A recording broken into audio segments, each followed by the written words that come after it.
Mangutana ko sa inyo kana bitang usa ka sikta o relihiyon nga walay rehistro? Sa may tawag ana, piki na o dili? Tubagado ninyo. Nindot ang pangutana sa atong higala nga member o defensor sa Seventh-day Adventist Church. Naman kay ang iyang question katudong mga pundok nga tawag ining wala marehistro, piki ba na or gitawag og tinuod. So, ang problema lang kay ang word nga religion og sekta iyahang gitawag og ipareho.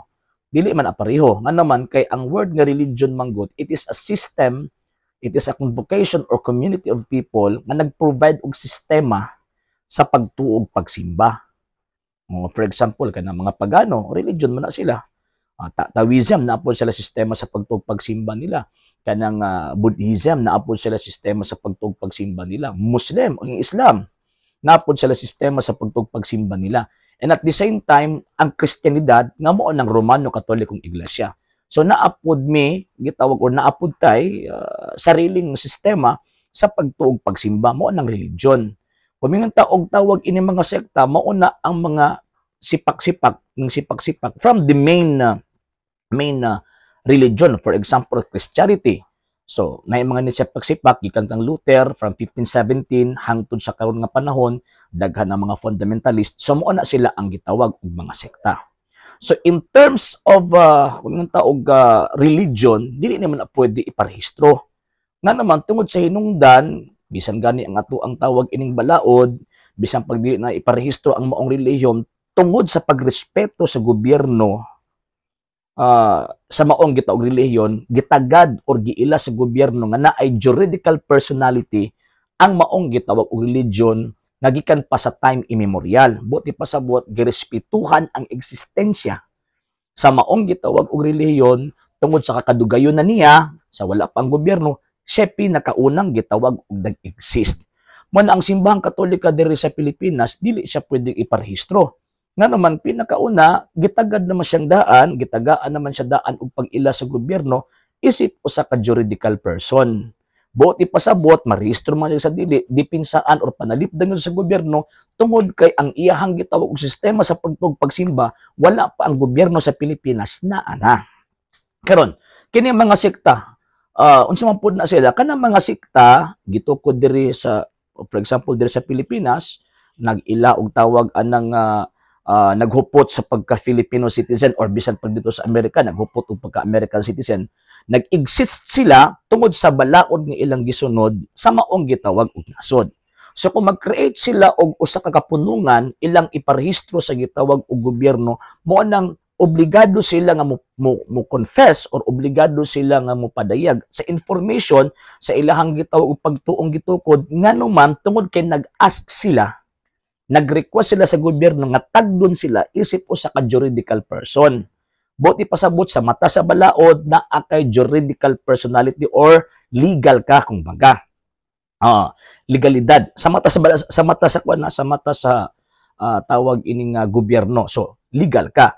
Ang simbahang Katolika bisan pa og di siya magparehistro, gitan-o sa gobyerno nga legal nganuman kay wa pang gobyerno na ana siya. Wa pa ang gobyerno, girespeto sa gobyerno ang maong pagtuo tungod kay tungod sa gitawag og kana bitaw eksistensya niya from time immemorial. Yan, manay term nagigamit sa tawag ining balaod. Pero kini mga sekta sa wala pa eksistensya, existido naman ang balaod. Existido na ang gobyerno. And at the same time, existido naman si bisan kinsa nga maghimo og mga kapunungan og ipatagad kini, nag-request sila nga ang gobyerno mo tagad niya as juridical personality, mo nang required sila nga gitawag og magparehistro.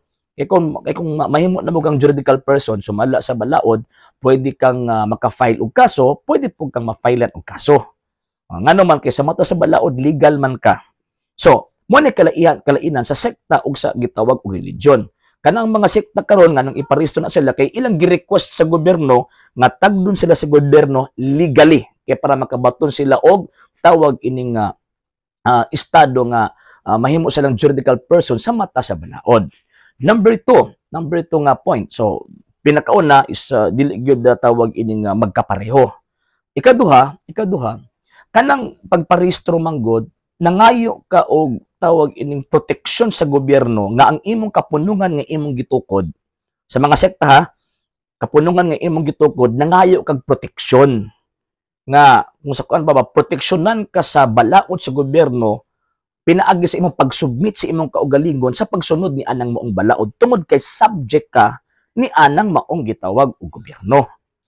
So mo na ang mga sekta gawa sa Iglesia Katolika Apostolika Romana kay kung sila lang sa mata sa gobyerno dili man sila tawag anang juridical person. So mo nang ilang gi-request nga tugutan sila sa gobyerno nga mahimo silang juridical person.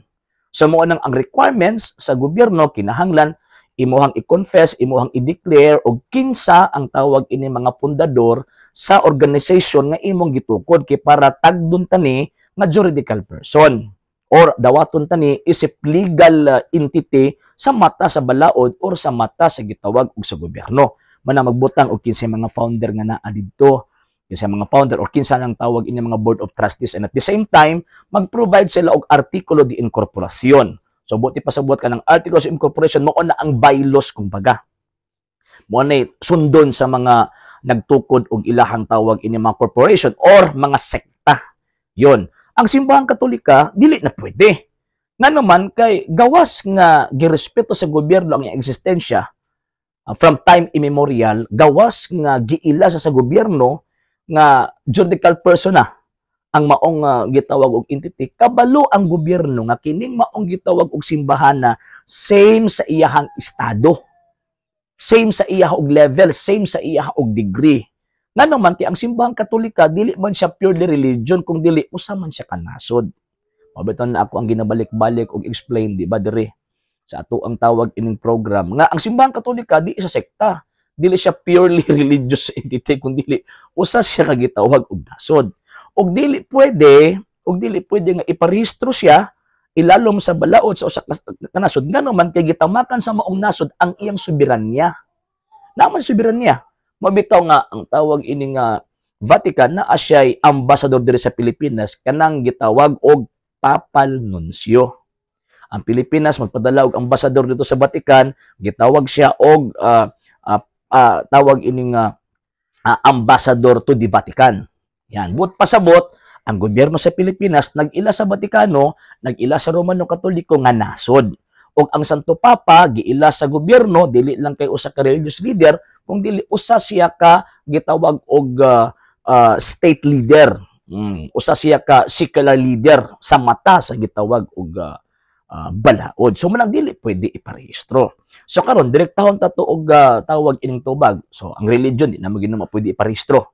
Mga mga pagan religion, kanang Muslim, apil ang Kristiyano, dili i-require sa gobyerno nga magparehistro. Nga naman kay since time immemorial giila na sa gobyerno kanang maong gitawag og mga punduka nga naa sa juridical personality.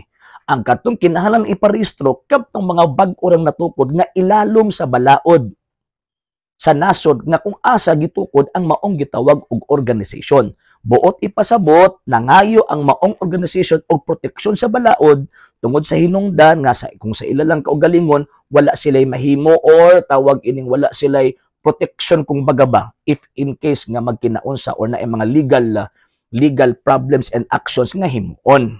So ingon ana. So kana nga explanation sa secular tawag ining part or secular presentations na siya. Pero yun, so katong tawag ining mga sekta kinahanglan iparehistro. Nga naman kay para safety ang inyong mga sakop. Kaya kung di nimo na iparehistro, nya ang inyong mga sakop is nituo kayo nimo kung unsa imong tawag anang buhaton, simba kog imong luguson sa inyong pastoy or binuangan kadtong tawag anang kuan, kadtong mga membro dili maka-file og kaso sa inyo ha. Nga naman kay dili mga judicial person atubangan sa balaod, atubangan sa gobyerno. Muna nga, para safety ang inyong membro sa mata sa balaod, kay pag mahimo ang juridical person, pwede ka ma-filean og kaso, pwede po ka maka-file og kaso. Kay sa mata sa balaod, legal man ka. So, manang kinahanglan iparehistro. So, sa mata sa balaod, kanang gitawag og mga sekta, tama. Tama sila. Kana po mga relihiyon nga, since time immemorial, existido na siya, tama gihapon. So, sa mata sa balaod, pareho siya gitawag og tama. Ang kalainan lang kay kining mga religion girespeto sa gobyerno from time immemorial na asa nagkadaiyang mga founders. O for example, ang Muslim, ang Islam, ang founder si Prophet Muhammad. Ang tawag ining Romano Katoliko, ang iyang founder si Ginoong Jesucristo. Ang sa inyo pod, kaya nagparehistro man mo lang inyong gideclare kinsa ang inyong mga founder. So mo lang naigitawag og kalainan. Pero sa mata sa Dios, kadang inyong gitawag og mga pundok iya gyud na sa gobyerno. Nga naman inyo mang gipasubject sa gobyerno. So sa mata sa Dios kanang mga sektang narehistro sa gobyerno, peke inapuros. Peke inapuros. Nga naman kay sa mata sa Dios isa lang man kabuk iglesyang iyang gitukod. Og kanang iglesia ha, mao nang simbahang Romano Katoliko. Mo nang ang gobyerno dili magpakarakarag rehistro sa simbahang Katolika, nga naman kay ang gobyerno nakailang ang tag-iyan ining simbahan na ang amo aning mga obispo ug mga santo papa ang Ginoong Jesucristo. Nga tag-iya pud usab sa kuan pa ba gigamit ni ang gobyerno kay para mag-impose og peace and order. So ingon ana, so ang question sa mata sa Dios kanang mga pundok nga gitawag og wala na rehistro, peke ba na o dili kung Iglesia Katolika ang tawag ining istoryahan, di siya mahimong piki kasi Kristo man ang founder. Pero gawas ana, mga piki na gyud to. Bisan pag relihiyon sila. Nya, samot na mga sekta. Di ba? Bisan pag narehistro mo sa mata sa gobyerno pero sa mata sa Dios, mga piki mo puros nga naman naman mo nagkadaiyang founder. Di ba? Naman mo nagkadaiyang magtutukod. So buti pasabot kamo nabiyain ninyo na inyong pundok nga naman kay kanang inyong rehistro dili na basihan na kamo ni tinuod. Tungod sa hinungdan nga nagpakita lamang kana nga kung kamo-kamo lang wala magid ang Dios ninyo, kung kamo-kamo lang wa gid may mahimo. Mo nang nagpatabang mo gobyerno, nagpaproteksyon mo sa gobyerno. So mo na ha, so ang question kung tawag anong katong mga sekta ba nga wala marehistro isa peke bato dili, kung sekta peke gyud na. Pero kung relihiyon dili pwede. Nga naman kay sa mata sa balaod bisan pag dili na iparehistro naa siya gitawag og or giila na sa daan nga juridical person. Marehistro man sa dili sa mata sa gobyerno legal siya. Unlike sa inyo kay mga sekta man mo sa mata sa gobyerno kung di mo marehistro koloro mo. Kolorom. Mo na magparehistro gid no kay para protektahan mo sa balaod. So mo na ha. Again kada mga sekta gawas Iglesia Katolika Apostolika Romana peke na puros. Nga naman tungod kay iya mas gobyerno ilalo man sa balaod sa tao. Unya pagkahuman ang tag-iya tao gyud dili gyud ang Ginoong Jesucristo. So, sa mata sa Dios peke. Kumutuo ka din ha labi ng Seventh-day Adventist. Kumutuo ka nang maong pundo ka imong isang likwet ng iglesia nga gitukod ni Kristo, kandidato gyud ka sa impierno. Kusog pa ka sa raket way sangit-sangit imong dangatan. Moadto kag impierno.